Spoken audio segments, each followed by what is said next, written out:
Kembali dipasangkan dengan Amanda Manopo, Arya Saloka ngaku puber kedua. Aktor Arya Saloka mengaku seperti mengalami puber kedua saat bersama Amanda Manopo dalam sinetron Ikatan Cinta.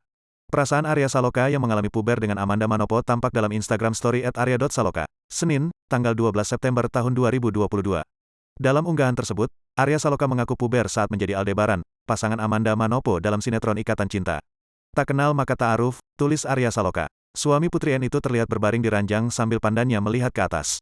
Ia tampak mengenakan baju berwarna biru terlihat mempunyai penampilan yang berbeda. Pemeran Aldebaran dalam sinetron Ikatan Cinta tersebut terlihat berewokan dan mempunyai rambut gondrong saat pertama kali kembali ke sinetron Ikatan Cinta. Dia diceritakan mengalami amnesia setelah dirinya mengalami kecelakaan pesawat. Karena itu, perlu untuk mengingat kembali ingatannya. Sambil mengumpulkan kepingan-kepingan ingatan yang terbawa ombak puber kedua, PDKT kedua tagar Aldebaran tagar Aldegensi, tulis Arya Saloka dalam unggahan story Instagramnya. Ia diceritakan selamat dari kecelakaan pesawat tersebut dan dirinya bertahan di pulau terpencil.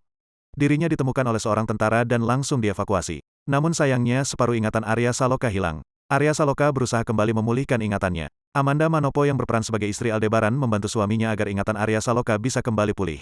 Arya Saloka kembali seperti awal yang tak mengenal setiap keluarganya. Arya Saloka masih terlihat cuek saat bersama Amanda Manopo dan keluarganya. Namun Arya Saloka mulai ada perasaan dengan Amanda Manopo dan berusaha memulihkan ingatannya kembali.